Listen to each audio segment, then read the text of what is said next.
यह कोई मंदिर नहीं है। यह एक स्थान है आपके जीवन की सच्चाई, जहां आपको एक न एक दिन आना ही है। इसलिए मैं तो कहता हूँ कभी कभी घूम जाया करो। जीवन जीने का ढंग बना रहेगा।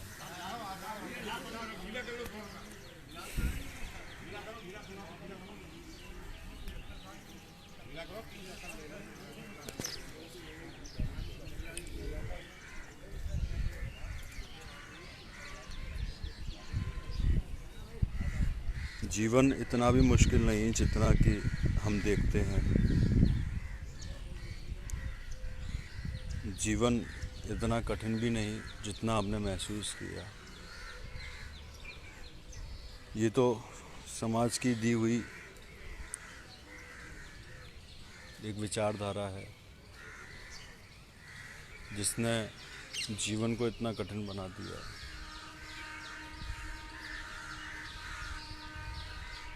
ये वो लोग हैं जो कभी जीवन को सत्य मानकर जी रहे थे। ये वो जगह है जहाँ जीवन से रूबरू कराया जाता है। ये जगह साक्षी है आपके जीवन की।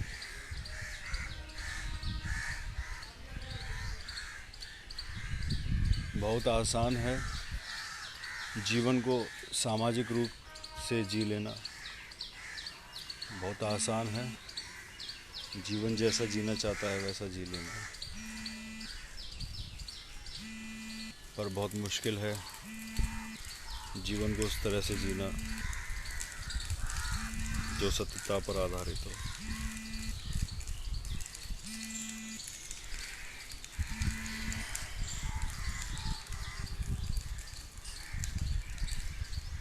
मैं परमात्मा से ही प्रार्थना करूंगा कि इस जीवन के रहते हुए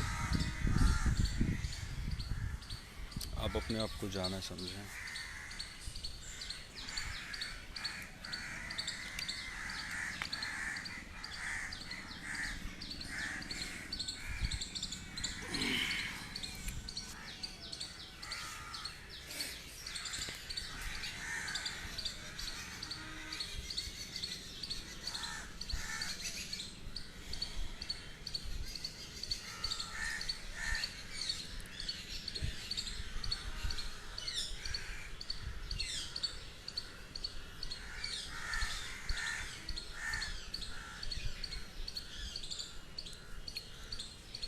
गीता में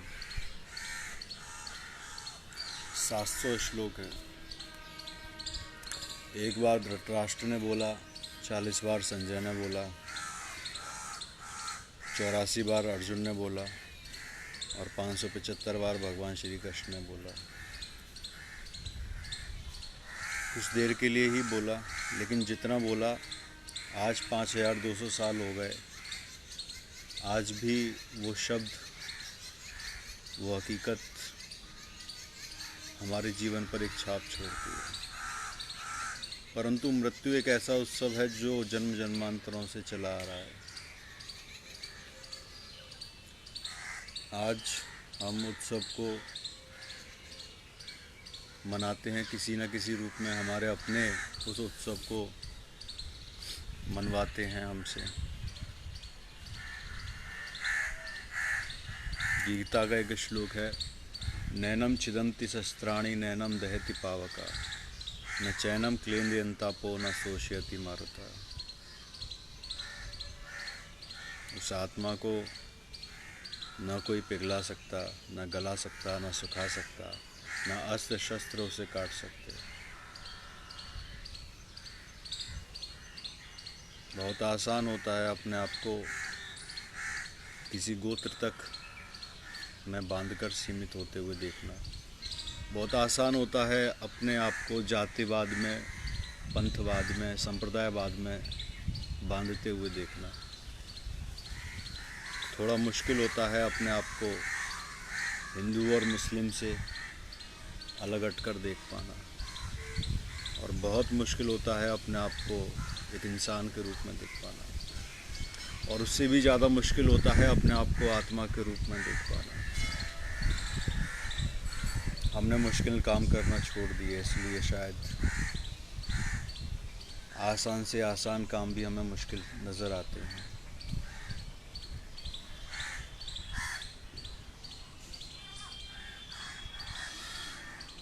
इस जीवन के रहते हुए अगर आपने मृत्यु को नहीं जाना, तो मृत्यु को जानने का फिर कोई और रास्ता आपके पास नहीं है। फिर मृत्यु आपके लिए सिर्फ एक क्रियाक्रम की तरह रहेगा। मृत्यु आपके लिए आयोजन नहीं हो सकता। मृत्यु आपके लिए एक संस्कार से बढ़कर कुछ नहीं हो सकता। ये जीवन शिक्षा का उद्देश्य नौकरी पाना, शरीर का उद्देश्य स्वस्थ रहना, पर आपका उद्देश्य क्या है? हम कुछ उद्देश्य बाहर से बनाते हैं, समाज हमें देता है बनाने को, हमारे माँ बाप देते हैं हमें उद्देश्य, कुछ किताबें देती हैं हमें लक्ष्य, लेकिन ये सारे उद्देश्य एक दिन छूट जाएंगे, कभी शायद पूरे ना हो पाए। ये अनुभव मेरा नहीं है, ये अनुभव इन लोगों का है। ये इन लोगों का अनुभव है जो ये मानते थे कि हम जीवन के उद्देश्य को पूरा कर लेंगे। ये अनुभव इन लोगों का है, इन लोगों का। और ये जो जिन्होंने उद्देश्य के लिए जो लोग लड़े, वो लोग आज यहाँ बैठे हैं ताले में बंद। पर आपका उद्देश्य क्या है? कभी हमने अपने आप से बात ही नहीं की। हमने बात की अपने संबंधों से, अपने रिश्तों से, अपने लोगों से, देवी देवताओं से, मंदिरों में जाकर बात की, लेकिन हमारी ही प्रतिध्वनि हमें सुनाई दी दूसरे रूप में, दूसरे माध्यम में, दूसरे व्यक्ति में, दूसरी वस्तु में, दूसरे के विचारों में। परंतु हमने कभी ये प्रयास नहीं किया कि जो ये प्रतिध्वनि लौटकर हमारे पास आ रही है वो हमारी ही आवाज़ है। क्यों ना हम अपने आप से बात करना शुरू करें। हमने अपना पूरा जीवन वस्तुओं के आकर्षण विकर्षण में बिताया, बचा कुचा व्यक्तियों के आकर्षण विकर्षण में, और कुछ जीवन विचारों के आकर्षण विकर्षण में। बहुत ही कम ऐसे लोग हुए जिन्होंने जलने के लिए नहीं, गढ़ने के लिए जीवन लिया। बहुत कम ऐसे लोग हुए जिन्होंने सत्यता को स्वीकार किया। बहुत सारे लोग जीवन को इसलिए नहीं जानना चाहते क्योंकि उन्हें यहाँ आना सरल लगता है, पर शायद वो जब यहाँ आएंगे तब वो ये नहीं जान पाएंगे कि वो यहाँ आ चुके हैं। जानने वाला कोई और होगा। लेकिन जीते जी अगर हम वहाँ तक पहुँच गए जहाँ मरने के बाद नहीं पहुँच सकते, तो शायद जीवन की कुछ सार्थकता हमें हासिल हो। कुछ उन संबंधों को हम पकड़े चले आते हैं जो संबंध मृत्यु एक झटके में छुड़ा ले जाएगी। विचार करके देखिए, आपका गुरु आपकी मृत्यु है। इसके लिए किसी आयोजन की आवश्यकता नहीं है, किसी दीक्षा की आवश्यकता नहीं है, किसी मंदिर मस्जिद चर्च गुरुद्वारे की आवश्यकता नहीं है। आपका गुरु आपकी मृत्यु है। वो मृत्यु निरंतर आपको एहसास कराती है कि आप कहाँ जा रहे हो, क्या कर रहे हो, कैसे जीवन को जी रहे हो। एक ये हमारा बचपना और एक ये स्थान। कोई ज़्यादा लंबा फासला नहीं है, कुछ 10 कदम की दूरी होगी उस बचपने से लेकर उस बुढ़ापे के अंत तक। लेकिन पूरा करते करते समझदारी से न जाने कितने जन्म, कितने उम्र बीत जाती है हमारी। बहुत मुश्किल हो पाता है सत्य को खोजना, और उससे भी ज़्यादा मुश्किल हो पाता है सत्य का मिल पाना। बहुत आसान है उन लोगों को, उन वस्तुओं को, उन विचारों को अपना मानना जो कुछ समय तक हमारे साथ हैं, हमारे अकेलापन को दूर कर रहे हैं। बड़ा डर लगता है हमें अकेले होने से, बड़ा डर लगता है हमें अकेले रहने से। लेकिन आप ज़रा गौर से देखो इन लोगों को, ये लोग वो थे जो अकेले रहने से डरते थे। ये लोग वो थे जो अकेले रहने से डरते थे, और आज अकेले ही हैं। आज नहीं तो कल, कल नहीं तो परसों, परसों नहीं तो कभी भी, कभी ना कभी ये एहसास होगा हमें कि हमें अकेले ही रहना है, आज नहीं तो कल। और जितना हम अकेले होते जाएंगे, एक भीड़ हमारी तरफ आकर्षित होगी। एक भीड़ पूरे जमघट के साथ आपके ऊपर आकर्षित होगी, जो आपको रोकेगी उस सत्य को जानने से जिसकी यात्रा के लिए आपका जन्म हुआ। वो भीड़ कहेगी नहीं, तुम्हारे लिए पढ़ना आवश्यक है। वो भीड़ कहेगी नहीं, तुम्हारे लिए शादी करना आवश्यक है, तुम्हारे लिए नौकरी करना आवश्यक है, तुम क्या बाबा बनना चाहते हो। वो भीड़ तुम्हें डराएगी, वो भीड़ तुम्हें रोकेगी, तुम्हें ऐसा महसूस कराएगी कि बाबा बनकर क्या मिलेगा, बाबा तमाम जेल में पड़े हुए हैं।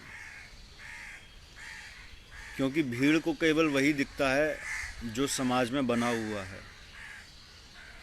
भीड़ को ढांचा दिखता है, भीड़ को आकृति दिखती है, प्रतिमाएं दिखती हैं, भीड़ को वस्तुएं दिखती हैं, परंतु इस भीड़ को आप कभी नहीं दिख सकते।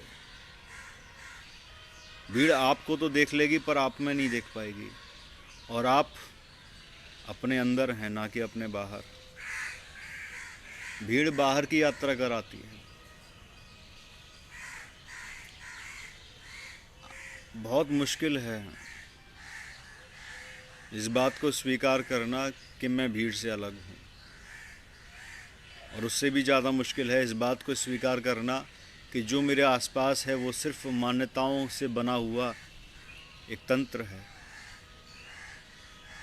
बहुत आसान है इस बात को स्वीकार करना कि जो हमारे माँ बाप ने सिखाया वही सत्य है, क्योंकि माँ बाप किसी का बुरा नहीं चाहते। बहुत मुश्किल है इस बात को स्वीकार करना कि वो भी तो ऐसे ही जाएंगे जीवन को बिना जाने, कि हम भी उनके रास्तों पर चलकर अपने इस जीवन को गंवा दें। बहुत आसान है ये बात को सोचना कि क्या करना है, कैसे करना है, कब करना है। समाज तैयार खड़ा है इस बात को एहसास कराने के लिए कि क्या करना है, कब करना है, कैसे करना है। बहुत मुश्किल है इस बात को स्वीकार करना कि मैं ये क्यों करूं, मैं ये क्यों करूं, केवल आनंद के लिए, केवल इसलिए कि मेरे कुछ कर्तव्य हैं, केवल इसलिए कि मैंने जन्म लिया है तो मुझे पालन करना ही है, या इसके पीछे का कोई तर्क है, इसके पीछे का कोई राज है जो हमारे सामने नहीं आ पा रहा। शास्त्रों ने सूत्र नहीं दिए, सिद्धांत दिए, सिद्धांतों में सूत्र छिपे थे, वो हम तक नहीं पहुंच पाए। मुसलमानों ने, तुर्कों ने, मुगलों ने हमारे नालंदा तक्षशिला, विक्रमशिलाओं को जला डाला। 6-6 महीने तक हमारे वो शास्त्र जिनमें वास्तविक ज्ञान था वो सब हमसे ओझल होता चला गया। आज हमारे पास अध्यात्म के नाम पर सिर्फ कुछ शास्त्र बचे हुए हैं, और उसका निर्वचन करने के लिए हमारे पास कोई ऐसा साधन उपलब्ध नहीं है जहाँ से हम सत्यता को ढूंढ सकें। लोग हमारे आसपास नहीं है, केवल आप ही अपने आसपास हो, केवल आप ही अपने साथी हो, केवल आप ही हो जो अपने आप को समझ सकते हो, आप ही अपने प्रेमी हो, आप ही अपने गुरु हो। गीता कहती है ध्याने नात्मनि पश्यन्ति केचिदाचिदात्मना आनेन सांख्येन योगेन कर्म योगेन चापरे।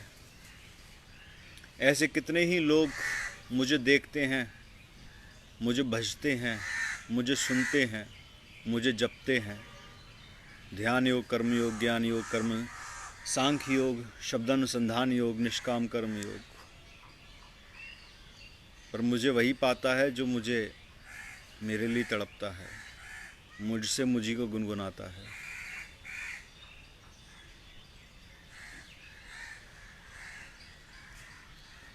लोग हमें संकेत देते हैं, ये शमशान घाट हमें संकेत देता है, अपने आप को समझने का एक मौका देता है। पर जैसे कि आप देख रहे हैं ना, यहाँ कुछ लोग बस इंतज़ार में हैं कि कैसे ये जले अग्नि और हम यहाँ से जाएं। ये इंतज़ार में है।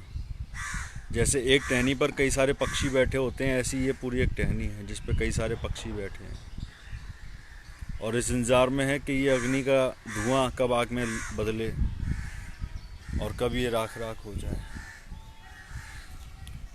बहुत मुश्किल होता है जीवन को उस रूप में देख पाना जिस रूप में वो यथार्थ है। सूरज सूरज ही रहेगा, उसको आप पानी बोलो, आग बोलो, हवा बोलो, वो अपना प्राकृतिक स्वभाव को कभी नहीं छोड़ेगा। पर हमने अपना प्राकृतिक स्वभाव को भूलकर हम हिंदू बन गए, मुसलमान बन गए, हम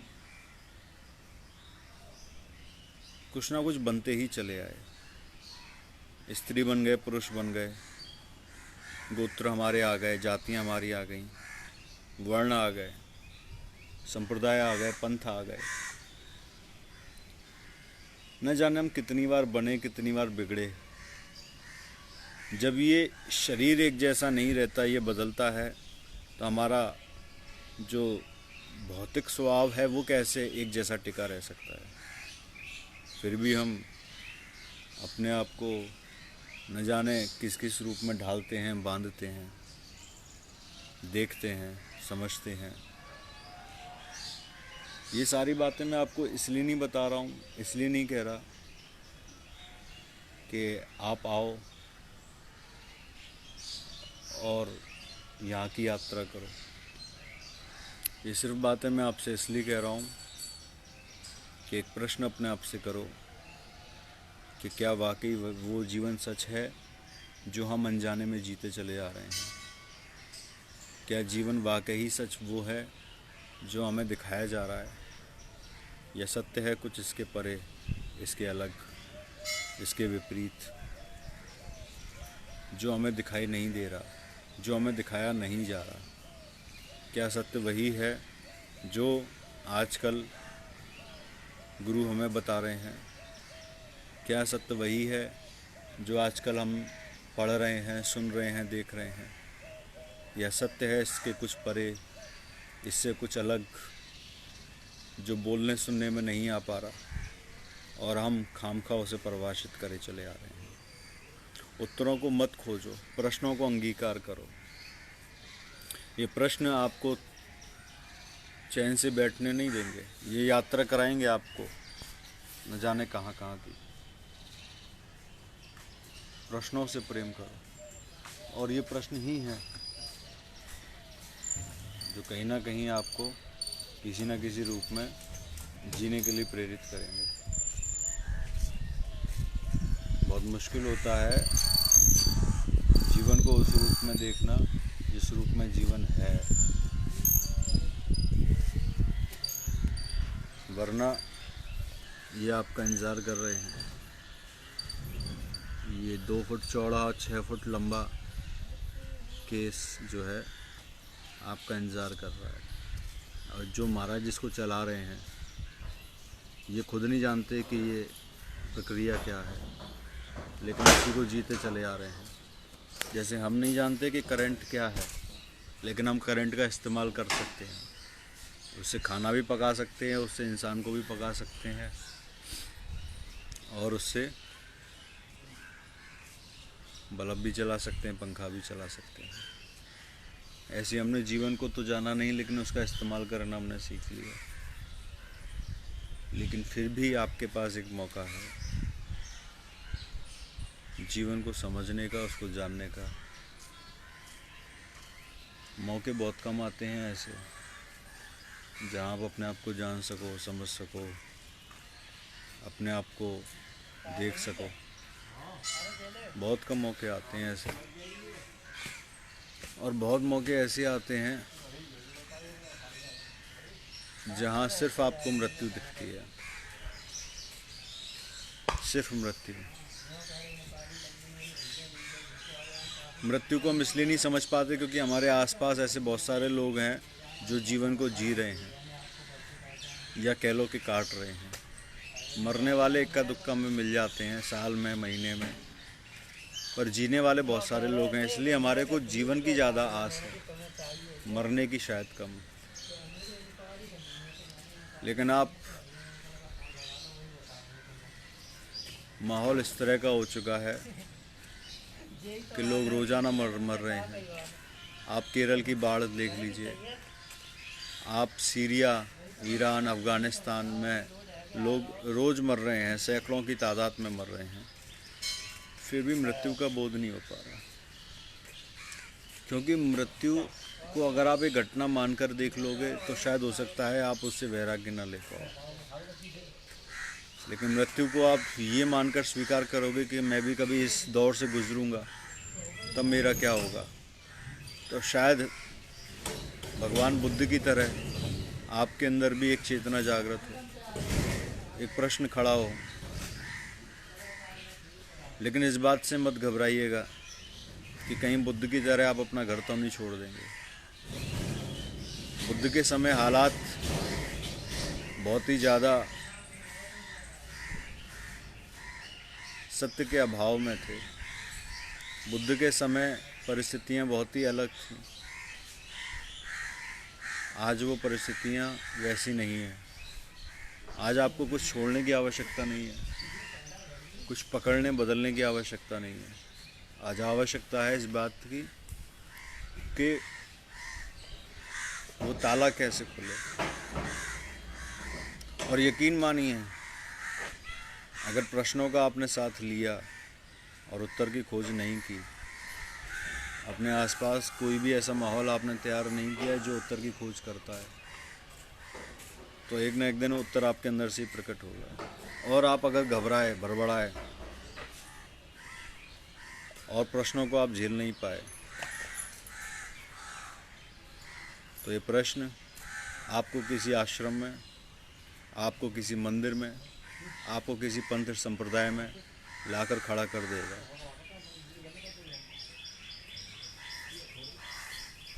क्योंकि हमारे जीवन में धैर्य नाम की कोई चीज़ है नहीं। हम धैर्य करना नहीं जानते।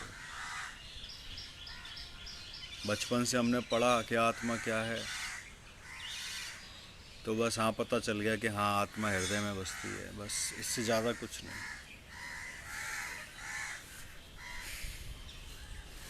लेकिन अगर हम ये कहें कि आत्मा क्यों है, मृत्यु क्यों है, जीवन क्यों है, अच्छे लोग क्यों हैं, बुरे लोग क्यों हैं, और इस क्यों का अगर हम जवाब ना ढूंढें, तो ये जवाब एक दिन आपके अंदर से प्रकट होगा।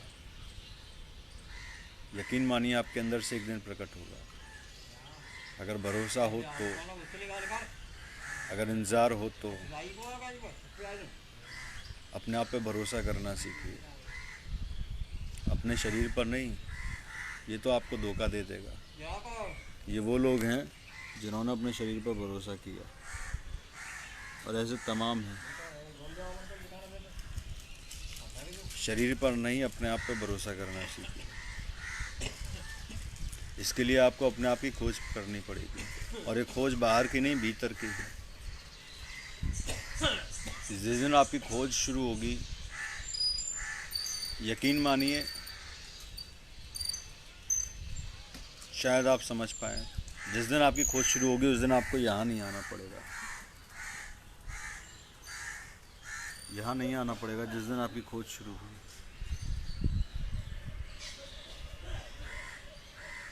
बड़ा राज है, बड़ा रहस्य है इस बात को जानने के लिए। लेकिन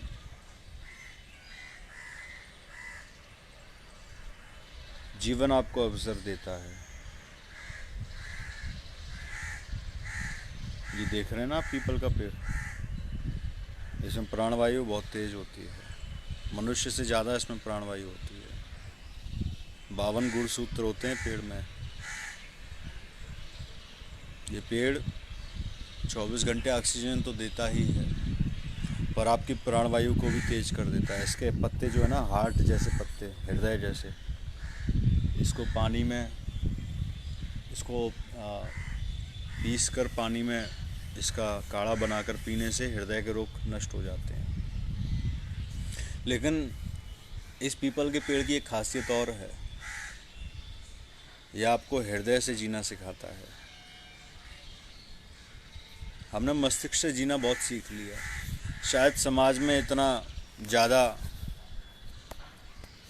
अधर्म है, धर्म है, असत्य है, अराजकता है, अनैतिकता है कि शायद मस्तिष्क से जीना ही पड़ा, मजबूरन ही सही हमें मस्तिष्क से जीना पड़ा। लेकिन ये पेड़ आपको हृदय से जीना सिखाता है। सोचिए कि एक ये चिता, ये जो बैठे हैं ये लोग इसके साक्षी हैं, इस चिता के, और इस चिता को जलाई जा रहा है। लेकिन ये अब हिंसा नहीं है, क्योंकि जिनको जलाया गया वो अभी शरीर में नहीं है। लोगों की मान्यता के अनुसार, वो अभी शरीर में नहीं है। तो वो इस शरीर में नहीं है, वो इस शरीर से निकल गए। इसलिए उस चिता को जलाना अब हिंसा नहीं है, वो अहिंसा है। अब वो अधर्म नहीं है, अब वो धर्म हो चुका है। अब वो अनैतिकता नहीं है, अब वो नैतिकता हो चुकी है। अब जलाना उसको सत्यता की ओर ले जा रहा है। केवल एक आत्मा के निकलने से वही हिंसा अहिंसा में बदल गई। केवल एक आत्मा के निकलने से, यानी कि आपके सिद्धांत पलट जाते हैं केवल एक आत्मा के तल पर आकर। एक आत्मा के निकलने से वही सिद्धांत बिल्कुल पलट जाते हैं। एक आत्मा के निकलते ही वही हिंसा अहिंसा में बदल जाती है। लेकिन अगर उस आत्मा को निकालने का ठेका अगर आपने ले लिया तो 302 आपके सर पर घूमेगी धारा।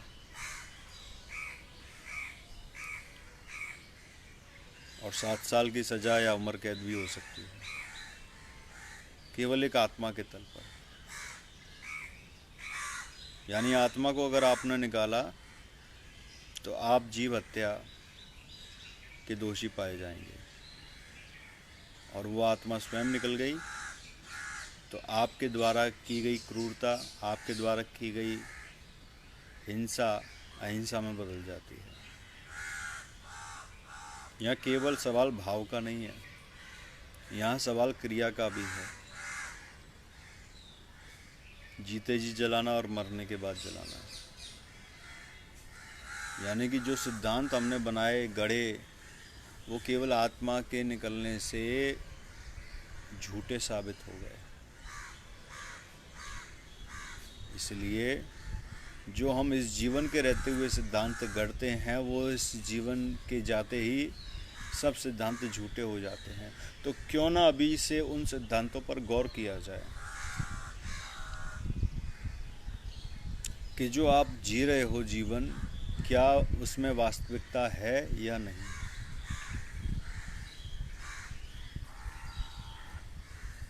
अगर वास्तविकता से आप रूबरू होंगे तो हो सकता है कि कुछ सिद्धांत पलट जाएं, हो सकता है कि कुछ रास्ते खुलें जो आपको एक सत्य की ओर ले जाएं।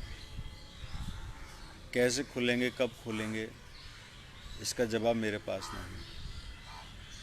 और मैं चाहता हूं कि आप भी ना ढूंढें जवाब, क्योंकि हर एक सवाल का जवाब आपको किसी एक सीमा में बांध देता है।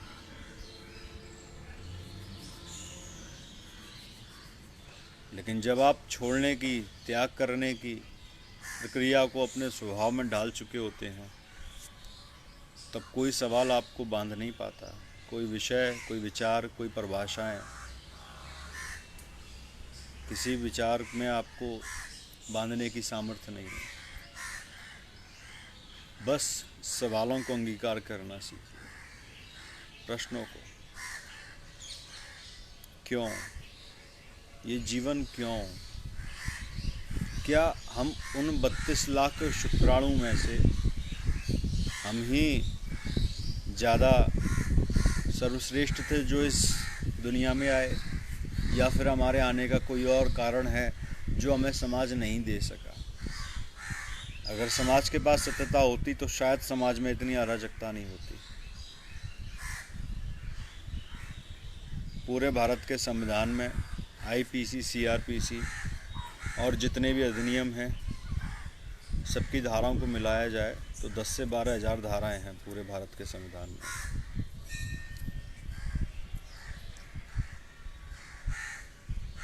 उस धाराओं में हमें जीने का अधिकार है, मरने का अधिकार है, लेकिन मरने के अधिकार में भी कुछ सीमाएं हैं। लेकिन अगर हम उस कानून को केवल एक व्यवस्था मानकर जिएं, तो शायद हो सकता है कि जो इस व्यवस्था के लिए जो आवश्यक है, उन तत्वों की हम खोज कर पाएं।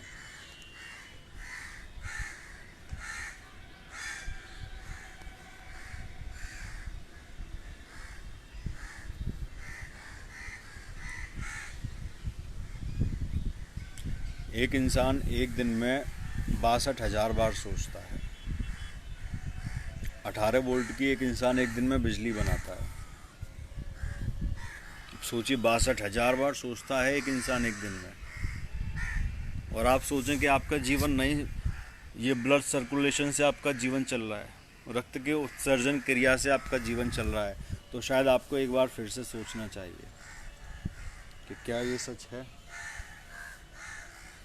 ये जो हिस्सा होता है ना, ये यहीं पे कंपन हो रहा है। ये तरंग जो जा रही है ऊपर से, ये आसमान से जो तरंग गिर रही है, इसी को प्राण ऊर्जा कह रहे हैं, जो यहाँ गिरती है। और इस प्राण ऊर्जा जब हमारी खोपड़ी पर टकराती है, तब 1 सेकंड में 49,000 बार स्पंदन होते हैं। यानी कि इतने रेजोनेंस पर ये वाइब्रेट कर रहा है।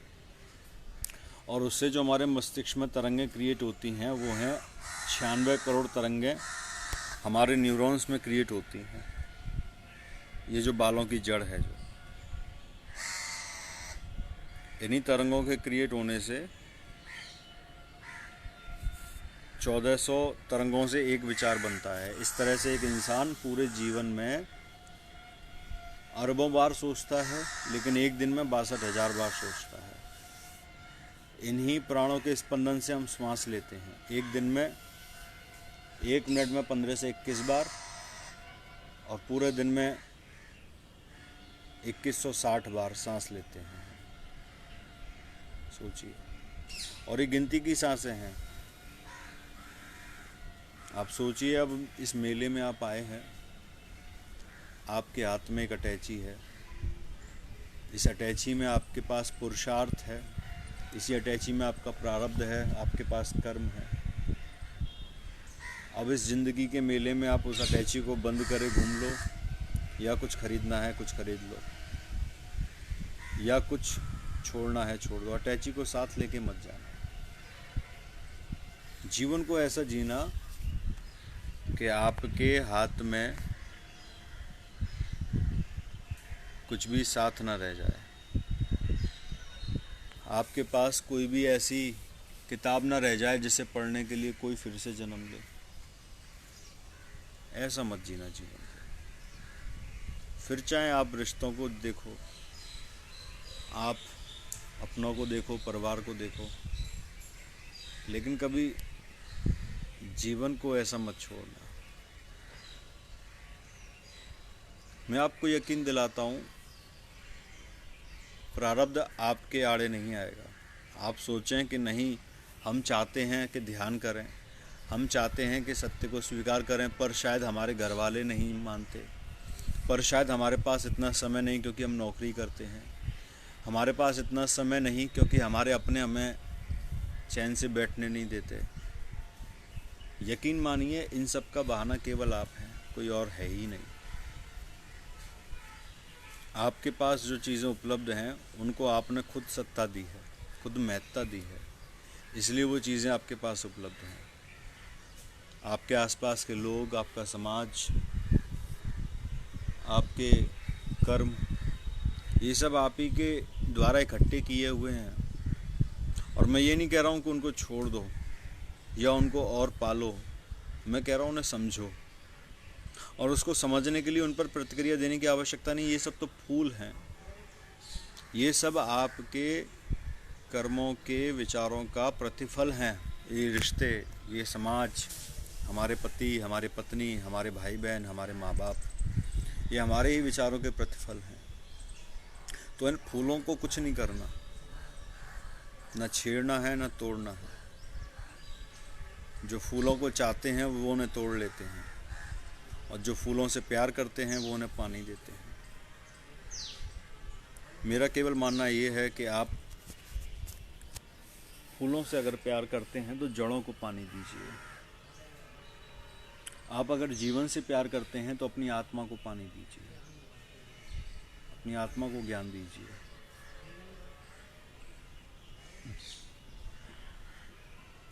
बहुत सारी रुकावटें आएंगी, बहुत सारे मन में प्रश्न आएंगे, बहुत सारा विचारों से मन उद्दीप्त होगा, लेकिन मन की उत्पादन क्षमता को अगर बढ़ाना है तो अपनी चेतना के नज़दीक पहुंचना पड़ेगा। अगर आप सोचें कि बाबा रामदेव की तरह अगर आप योग कर लें और आप सोचें कि आप उन क्षेत्रों को पालेंगे, हो सकता है भौतिक उपलब्धि आप कर लें, कोई ज़्यादा कठिन काम नहीं है। विश्वामित्र ने भी लाखों वर्ष योग किया, समाधि की लगाई, परंतु में उन्हें वशिष्ठ की शरण में ही जाना पड़ा। तो मूल बात यह है कि ज्ञान का जन्म होना। योग से आप कुछ नहीं कर सकते, योग से आप शरीर को पुष्ट कर सकते हैं, शांति को नहीं। आपकी शांति आपके ऊपर है, आपके हाथ में है।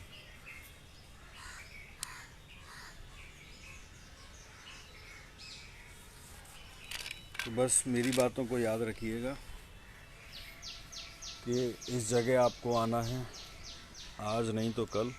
ये खाली पड़े हैं, उसमें से एक स्थान आपका ये भी हो सकता है, और यही कुछ लोग होंगे जो आपके आसपास ठहरे होंगे आपको अंतिम विदाई देने के लिए। लेकिन जीते जी इतने लोग आपके पास नहीं रह सकते, जीते जी इतनी आक्रांताएं आपके आसपास नहीं रह सकती हैं। अगर जीते जी कुछ समझना है, कुछ जानना है, तो जान लीजिए, मरने के बाद कोई मुक्ति नहीं होती। जो लोग कहते हैं इससे तो अच्छा मर जाएं तो सुखी रहें, यानी कि वो इतना भयभीत हो गए हैं कि उन्हें जीवन इतना काटने लगा है कि वह मरने तक की कल्पना करने लगे हैं। लेकिन यकीन मानिए, मृत्यु आपको आपसे अलग कर लेगी।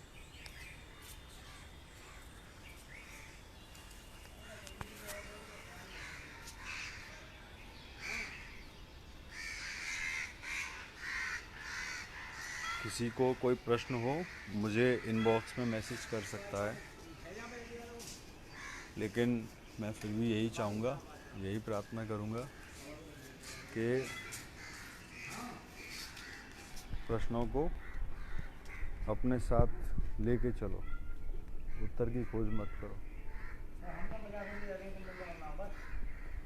जब आप उत्तर की खोज करते हो तो आप वहीं रुक जाते हो, लेकिन जब आप प्रश्नों की खोज करते हो तो शायद आप कुछ नया पा लेने के अवसर को प्राप्त कर लेते हो।